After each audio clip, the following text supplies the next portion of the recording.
At first, I didn't think they was gonna get me because I thought they was just like, then they got it. So I was like, It oh, totally got it because the way you worked the room that night and owned them, it was inspiring. oh, thank you. Thanks. Well, first of all, we didn't know if anybody was coming because Oh, right. Because All we had the right. wrong time on the flyer. So on the flyer, it said 7, but the school in their newsletter, they told the parents the show was at 7:30. So the show comes up and nobody's there. It's like your worst nightmare, a realized nightmare. But for me, I was used to it because let me tell you something. Black shows never start on time. So I was just like, okay. We did learn that from you. Yes. No, I was like, all right, they're coming, at first when I was sitting there, I was like, okay, this is different. It was a private school. Now, mind you, I am a very public school teacher. Urban. It was more suburban, right? Right. Call it right. suburban, yes. Exactly.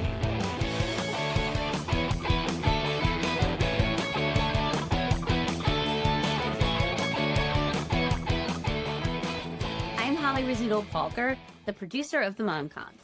I'm Italian Catholic, and I'm married to a Jewish guy, so move over Sebastian Maniscalco because I'm raising 3 pizza bagels of my own. Hi, I'm Stephanie Silverstein. I recently surprised myself by getting into stand-up comedy. Though classically trained, my biggest claim to fame was the role of Harry Bradshaw's answering machine.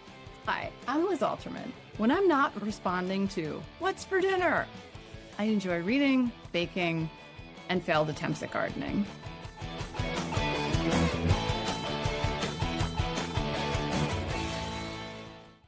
Hi, GL. Welcome to the Mom-Coms Stand Up and Stories podcast. We're so excited to have you here today.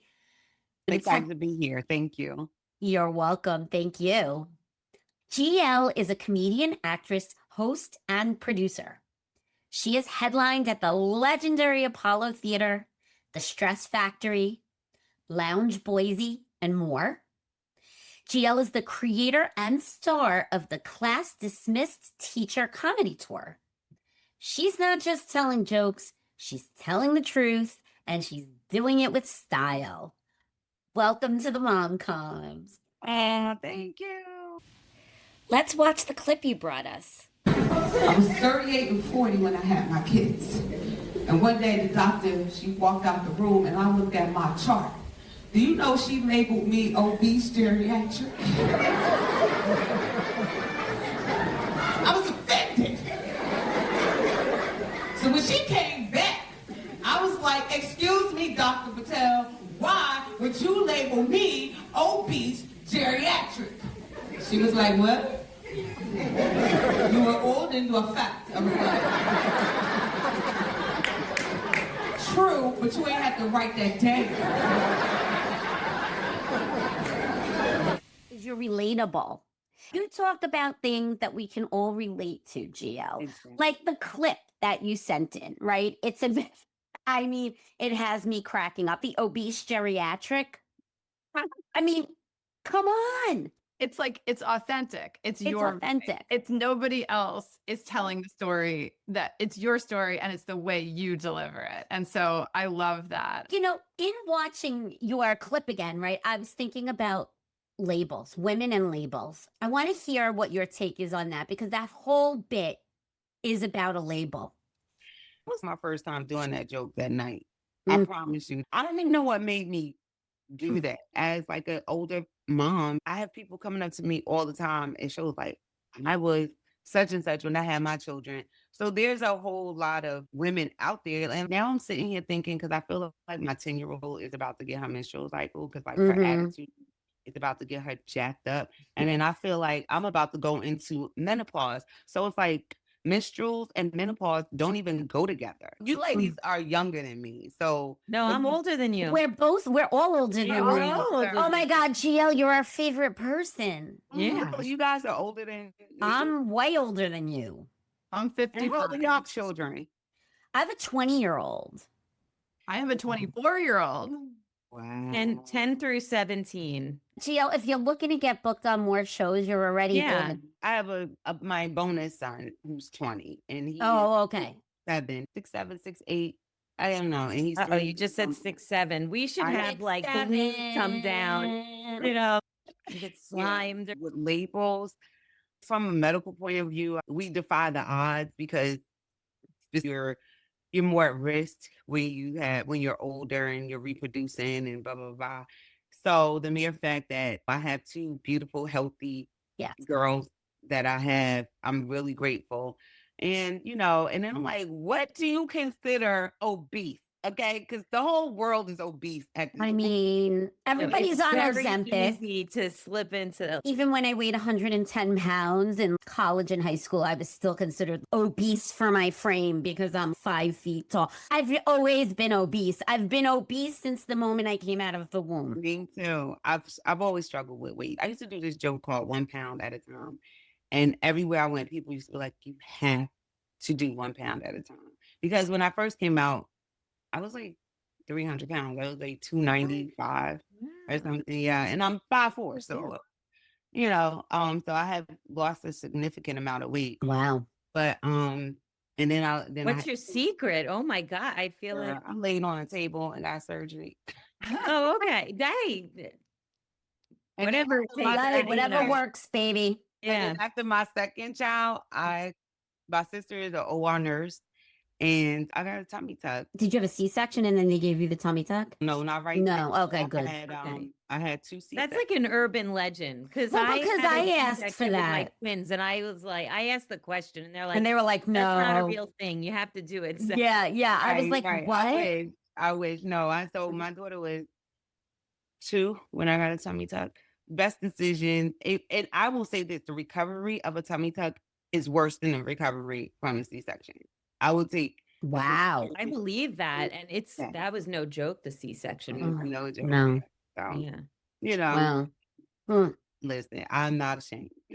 No, I love that we share because then it makes me, I'm going to put my mom comes money towards a tummy tuck, maybe.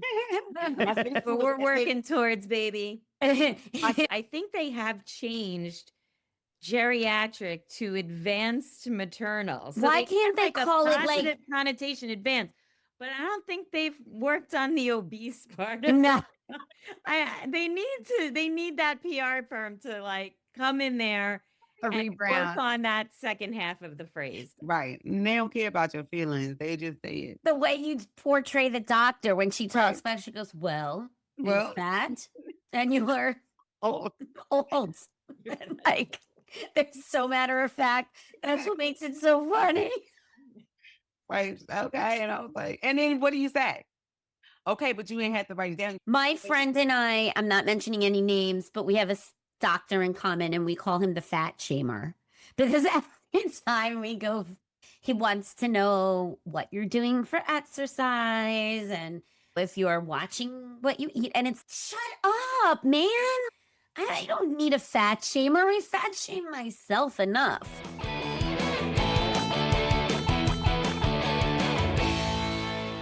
I never go into a situation like, oh, I got this. Never. Like, I don't care where I am, because you can have a killer set on Monday and on Tuesday, that same set, you could die a slow death on stage because you just never know with the audience. When I started comedy, I was very much an improv person before I even had a set. Observe, take note, and make mention of things in my head. Because a lot of times I feel like you can't just jump into your set, right? You have to pull them into it. So talking about things that everybody's aware of, like y'all were late, you know what I mean? There was a time change.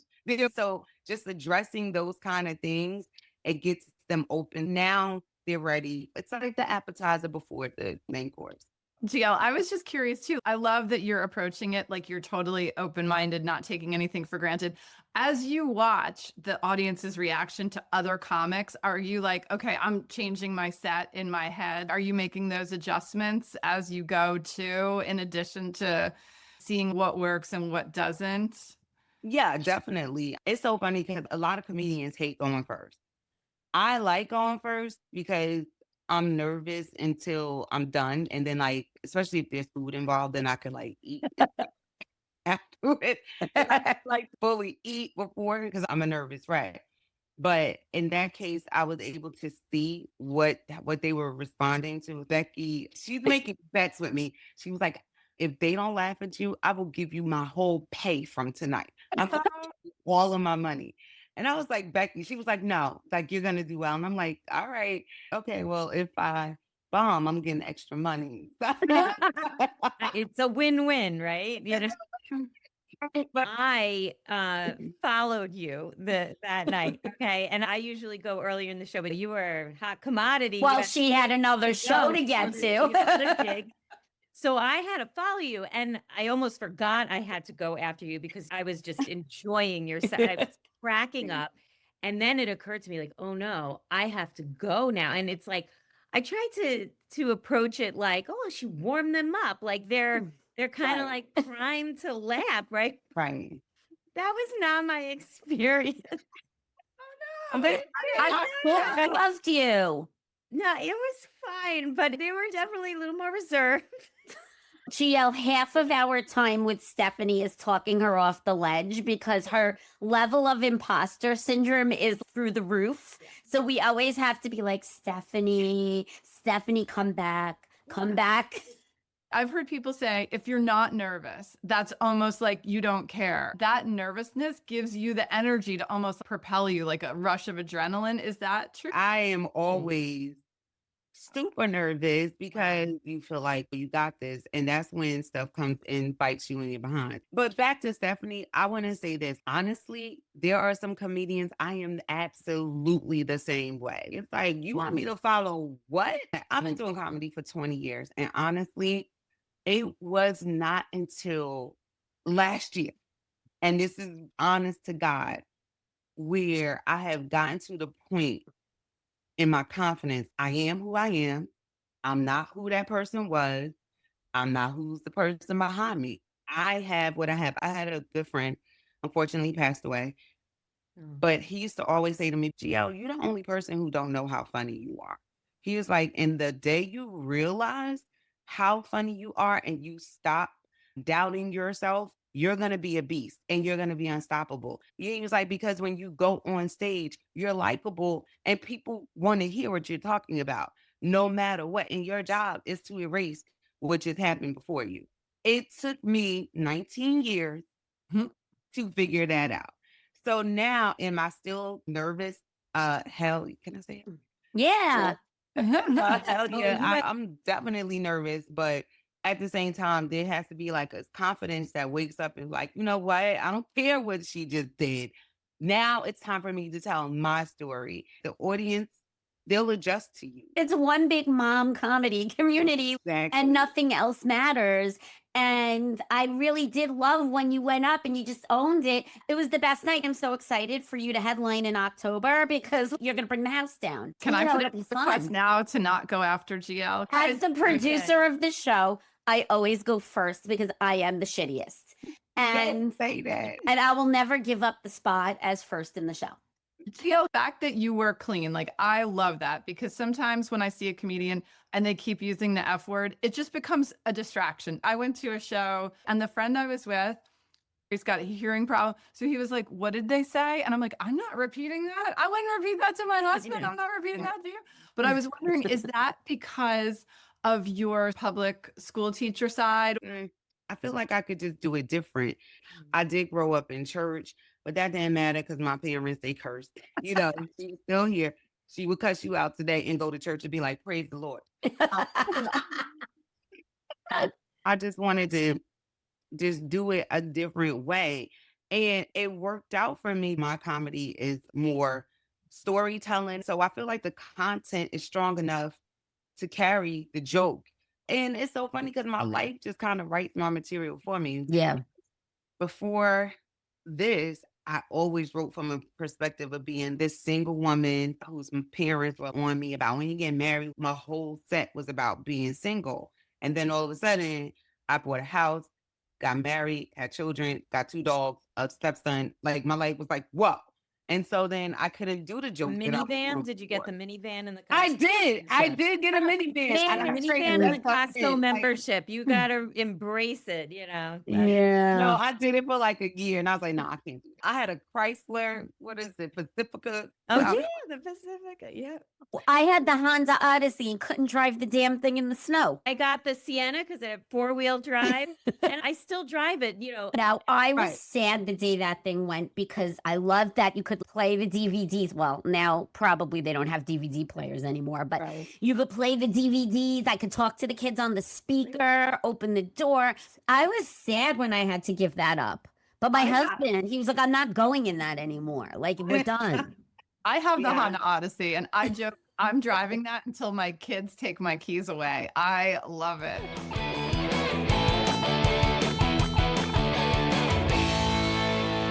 But I want to know what it was like to be on stage at the Apollo. That is nerve-wracking in itself. It was, a great experience. So much history on that stage. So you take that all in. But it was definitely nerve-wracking. And comedians don't typically do well on that stage because you have to be funny immediately, right? And you only have 3 minutes or something. So I got through it, and it was a great experience. I did it. Do I ever have to do it again? Absolutely not. Did you get heckled? No, I actually made Okay. I actually did well. So Good. That's amazing. yeah.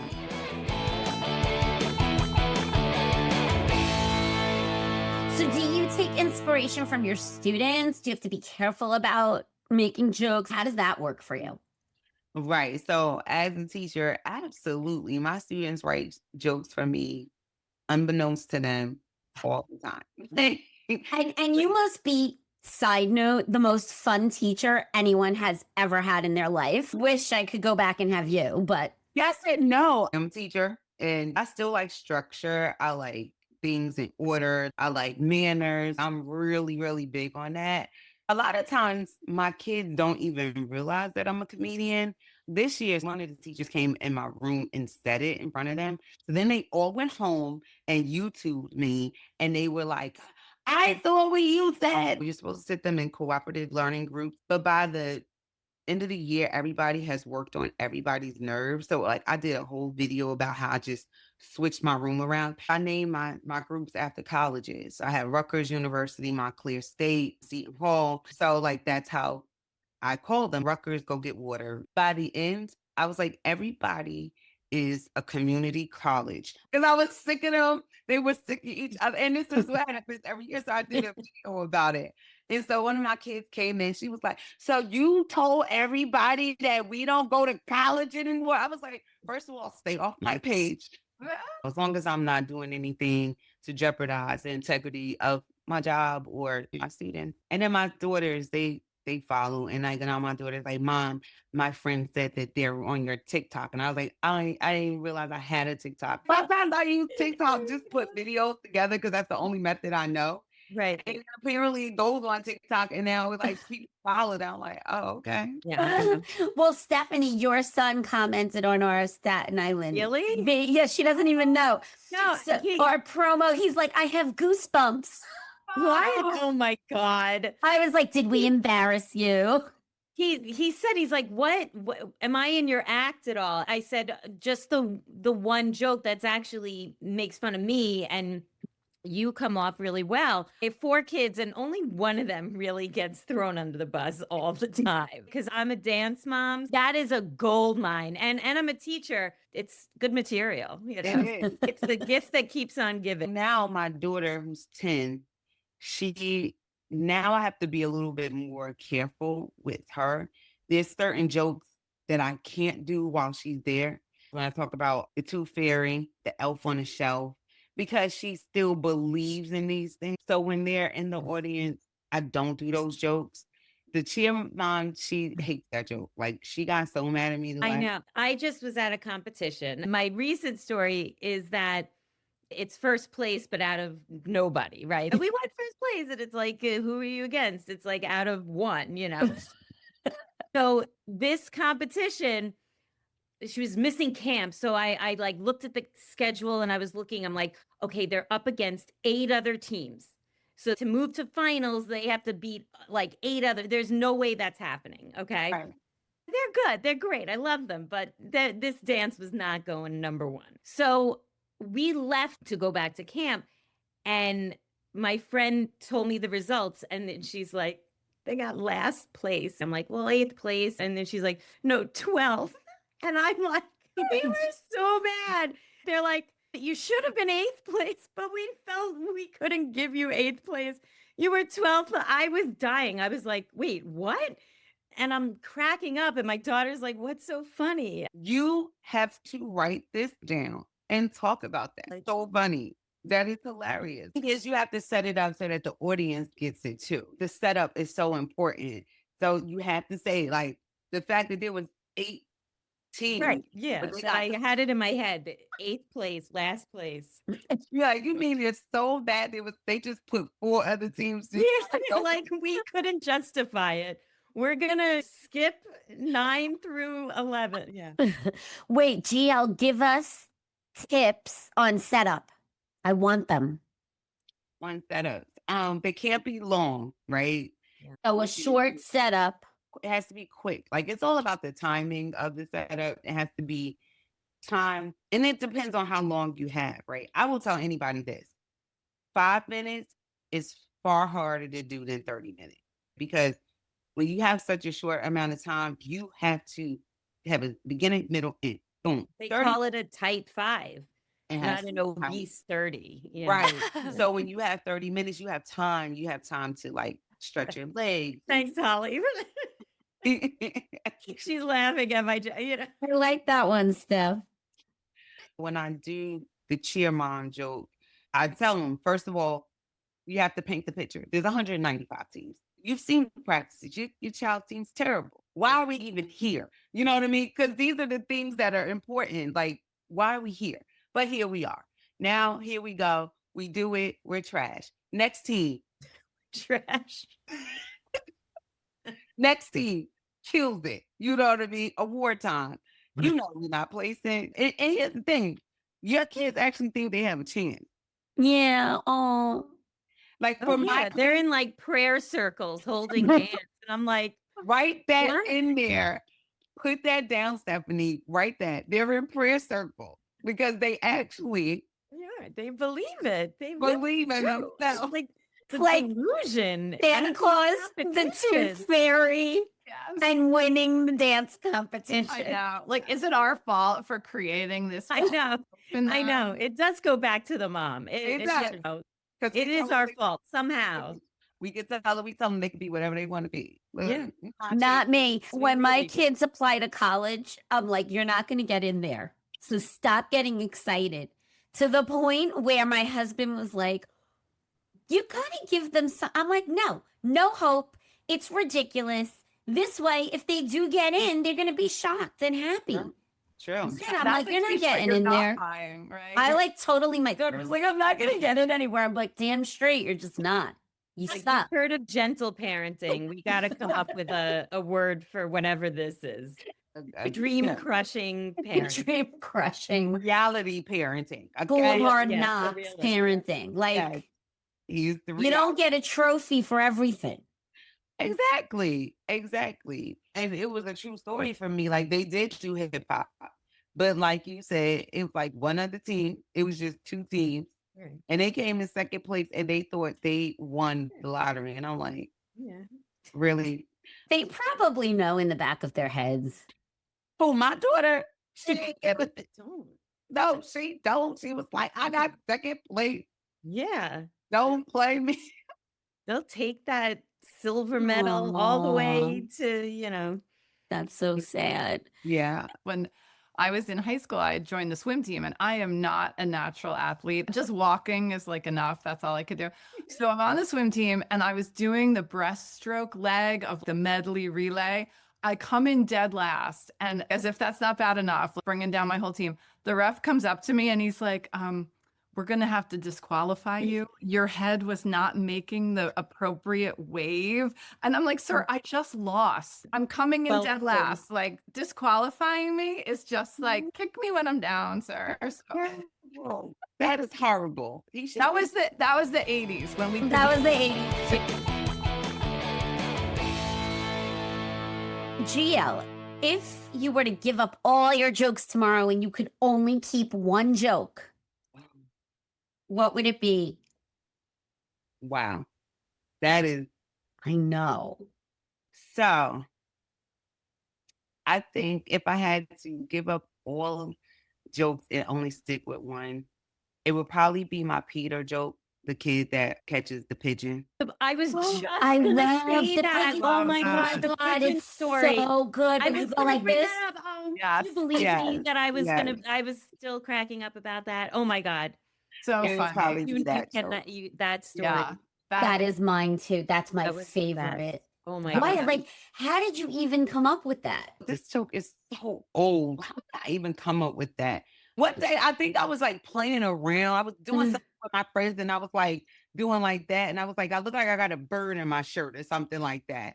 And it just came to me and I tried it. And it has been the one joke that if people see me and they really book me or they come, they be like, can you please do the pitch? Can you please do the Peter joke?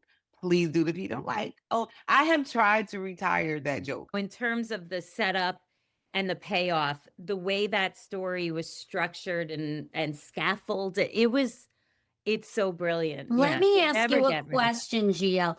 Would you do that? I don't want you to do anything you're uncomfortable with, but would you do the joke for us so we could see it so they know what we're talking about? As teachers, we're not allowed to call kids bad, right? So I come up with other terminology and I'm like, they're active. And active kids never take a day off. They don't have no sick time, no vacation days, no flex days. They come to school every single day to be active. And I had this one kid in my class for identity purposes. They're just going to call him Peter. Peter came to school every single day just to be active. And this one particular Monday morning, I had just got off the road and I saw Peter coming down this hallway. And I said, okay. I said, Peter, come here. I have a special assignment just for you. Go outside and catch a pigeon. Yeah, it's a pigeon. It's a science project. And don't come back in this classroom without a pigeon. And he was like, all right, Miss Douglas. And next thing you know, he was like, Miss Douglas, I got a pigeon. What do you want me to do with it? I got it. And I was like, go sit down. Active. So that's the visual. See, you got to watch the video. The physical humor, it's everything. If you come to October show in Millburn, New Jersey, you will get to see the pigeon joke. Yes, I will definitely. We're doing the pigeon joke. All right, listen. So this was amazing. Thank you so much for honoring us today, GL, on the show. This was super fun. Thank you. So much Thank fun. you. I had a ball. Thank you so much. Okay. Have a great day. Bye. In October. See you in October. Thank you for listening to the Mom-Com Stand-Up and Stories. We hope that you were able to laugh free of interruptions from your kids. Don't forget to subscribe to our newsletter on Substack. The link is listed in the show notes. Oh, and check out our website, themomcoms.com. See if we're performing in your area. Subscribe to the Mom-Com Stand-Up and Stories wherever it is that you get your podcasts. Bye. And if you liked this episode of the Mom-Com Stand-Up and Stories, please consider giving us a 5-star rating.